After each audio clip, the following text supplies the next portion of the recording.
అలాగే రేవంత్ రెడ్డి గారు సీఎంగా ప్రమాణం చేయగానే ఒక్కొక్కటి అమలు చేస్తూ వస్తున్నారు. ముందుగా ప్రగతి భవన్ కంచెని పడేశారు. ఆ తర్వాత మహాలక్ష్మి పథకం ఉచిత బస్సుల్లో. ఇది ఎంతవరకు సక్సెస్ అవుతుంది అనుకుంటున్నారు? 100% అమ్మా. మేము చెప్పిందే అది. అంటే గవర్నమెంట్పై అధిక భారం పడదు అంటారు. అంటే మేము మొదలు అధికారంలో రాకన్నా ముందు ప్రచారంలో ఉన్నప్పుడే మేము ఏం చెప్పినామంటే ఈ గడిల పాలన కాదు, ప్రజల తెలంగాణ గవర్నమెంట్ని తీసుకొస్తాం, సమానత్వము, సామాజిక న్యాయము, స్వేచ్ఛ ఇవన్నీ కూడా మేము చెప్పినాం. అది కాకుండా డెవలప్మెంట్ అన్నది ఒకటి, మానవునికి ఫస్ట్ కావాల్సిన స్వేచ్ఛ, రెస్పెక్ట్, సమానత్వము ఉండాలి, సామాజిక న్యాయం కూడా ఉండాలి. సో దాంట్లో భాగంగానే మేము అధికారం రాగానే మొట్టమొదటి రోజే గడిలను బద్దలు కొట్టినాం, కొట్టి దాన్ని ప్రజా భవన్ చేసినాం. ప్రగతి భవన్ వచ్చేటప్పుడు చూసాం సార్, దారిలో కూడా అంతమంది జనం ఉన్నారు. ప్రజాభవన్ చేసి అక్కడ గ్రేవెన్స్ దాని కింద మొత్తము ప్రజా దర్బార్ అనుకోండి, ప్రజావాణి అనుకోండి, ఏదో పెట్టారు అక్కడ. సో అది దాని తర్వాత మళ్ళీ ఇప్పుడు కాంగ్రెస్ పార్టీ నైజం ఏంటంటే, మీరు చరిత్ర తీసుకుంటే వాళ్ళు దేశానికి ప్రాణం ఇచ్చినటువంటి పార్టీ, దేశానికి స్వాతంత్రం ఇచ్చిన పార్టీ, తెలంగాణ ఇచ్చిన పార్టీ. ఇక మీరు చరిత్ర తీసుకుని ఇందిరాగాంధీ గారు దేశం కూడా ప్రాణం ఇచ్చారు, అంటే దేశాన్ని కాపాడడానికి. రాజీవ్ గాంధీ గారు ప్రాణం ఇచ్చారు, జవహర్లాల్ నెహ్రూ గారు జైలుకు పోయారు 14 సంవత్సరాలు. సో అయితే అంటే నేను ఏమంటున్నానంటే, కాంగ్రెస్ పార్టీ యొక్క చరిత్ర తీసుకుంటే చెప్పిందే చేస్తాం, చేసిందే చెప్తాం, ఒట్టిగా ఏదో బోగస్ మాటలు మాట్లాడడం కాదు. కాబట్టి దాంట్లో ఇలా ఎన్ని కష్టాలున్నా కరెక్ట్ వాస్తవమే అది. ఇప్పుడు మనం ఛార్జ్ షీట్ కూడా పెట్టుకుంటున్నాం రోజు. నిన్న ఎలక్ట్రిసిటీ మీద పెట్టారు, మొన్న ఫైనాన్స్ మీద పెట్టారు. తీరా చూస్తే ఏంటంటే అన్ని అప్పుల కుప్పగా చేసి తెలంగాణను అప్పుల పాలు చేసింది ధనిక రాష్ట్రం ఇది యాక్చువల్గా. అయితే ఉన్న ఎన్ని పరిస్థితులు ఉన్నా కానీ మనం చెప్పింది చేయాలనే ఉద్దేశంతో ఫస్ట్ సంతకమే 6 గ్యారంటీల మీద పెట్టారు. పెట్టి దానికి కొంచెం ప్రాసెస్ ఉంటుంది, అంటే చట్టబద్ధత చేయాలి, బిల్స్ కొన్ని తీసుకురావాలి. కాబట్టి అయినా కానీ మరి అంటే బిల్స్ రాకుండా, అంటే యాక్ట్ చేంజ్ చేయకుండా ఈ అమలు పరిచేటి ఏది ఉంది. ఇప్పుడు ఆరోగ్యశ్రీ 10 లక్షలకు పెంచాము, పేదవాళ్ళకు ఉపయోగపడాలని. అసలు కాంగ్రెస్ హయాంలోనే ఆరోగ్యశ్రీ తెచ్చాము. అయితే అది ధరలు పెరుగుతూ ఉంటే మళ్ళీ ఇప్పుడు డిసీజ్ కూడా పెరిగినాయి. 300 వ్యాధులు ఉండేది, ఇప్పుడు 1600 వ్యాధులకు పెంచాం.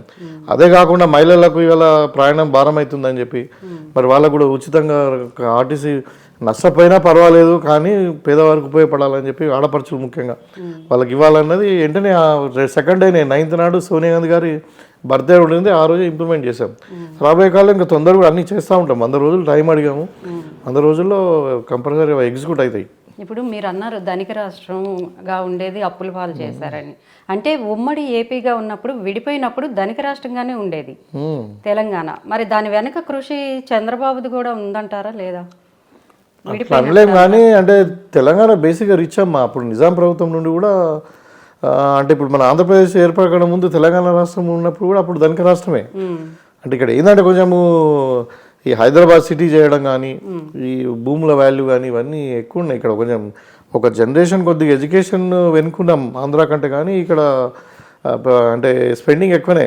మొదటి ధనిక రాష్ట్రమే. ఐటీ అనేది డెవలప్ అవ్వడానికి పునాది మెయిన్గా ఆయన పేరే చెప్తూ ఉంటారు చంద్రబాబు. అంటే ఐటీ అనేది చాలా చిన్నదమ్మా అది. ఇప్పుడు తెలంగాణ ఎకానమీ అనేది ఇప్పుడు ఇక్కడ ₹1 కోటి ఎకరం ఉంది, అది ఐటీ వల్ల రాలే కదా. అట్లా ఇక్కడ ఉన్న ఇండస్ట్రీస్ కానీ, ఇప్పుడు pharma one of the leading కంట్రీలో. Sir of course IT is one of the factors. అది కాకుండా ఇక్కడ అంటే హౌసింగ్ కన్స్ట్రక్షన్ కానీ, ఇరిగేషన్ కానీ, ఇప్పుడు వ్యవసాయంలో ఇది తెలంగాణ అంటే అడ్వాన్స్డ్. అంటే ఇప్పుడు పసుపు పండియడం కానీ, కమర్షియల్ క్రాప్స్ పండియడం కానీ అట్లా. సో అది మొదల నుండి ధనిక రాష్ట్రమే. అది కారణాలు అనేకం. ఇక్కడ మైన్స్ ఉన్నాయి, ఇప్పుడు సింగరేణి కాలనీస్ ఉన్నాయి, నీకు వాటర్ రిసోర్సెస్ గోదావరి కృష్ణా నదులు ఉన్నాయి. సో అట్లా. ఇప్పుడు మీరు మైన్స్ అంటే గుర్తొచ్చింది, మైన్స్ ఎలక్షన్స్ జరగబోతున్నాయి, వీటికి బొగ్గు గనులు ఇప్పుడు ఇవాళ చూసాము, ఇవాళ పేపర్లు చూస్తున్నాం, టీవీలో చూస్తున్నాము, టీఆర్ఎస్ వాళ్ళు చేతులెత్తేసారు. ఆ బిల్డ్లో ఉన్న 14 సీట్లు మొత్తం మేమే గెలిచాం. సో వాళ్ళు ఇప్పుడు ఎలా ఎన్నికల్లో నిలబడట్లే అంటే అది ఆల్మోస్ట్ కాంగ్రెస్ వైపు యునానిమస్ అయిపోతుంది మాకు. ఎందుకంటే సిపిఐతో పొత్తే ఉంది కదా. సో కాబట్టి ఇంకా అక్కడ పోటీ లేదు, పోటీ లేకుండా టీఆర్ఎస్ వాళ్ళు చేతులెత్తేసారు మేము కాంటాక్ట్ చేయమని. మరి అటువంటిప్పుడు ఇంకా పోటీ ఎక్కడ ఉంటుంది, యునానిమస్ అయిపోతుంది. ఇంకా కాంగ్రెస్ ప్రభుత్వం వచ్చాక అసెంబ్లీ సెషన్ జరుగుతున్న తీరు చూసుకుంటే నచ్చని వాళ్ళను సస్పెండ్ చేస్తారు ఎక్కడైనా, కానీ రేవంత్ రెడ్డి గారు వారిని ఇక్కడే ఉంచాలి, సస్పెండ్ చేయొద్దు, వారికి ఇదే శిక్ష అన్నారు మొన్న అసెంబ్లీలో. అంటే ఇప్పుడు గత 10 సంవత్సరాల నుండి అసెంబ్లీ జరిగిన తీరు, గత ఈ 2-3 సంవత్సరాల నుండి అసెంబ్లీ 18 రోజులు 15 రోజులు నడిపించారు సంవత్సరానికి. యాక్చువల్లీ 60 రోజులు మినిమం నడిపించాలి.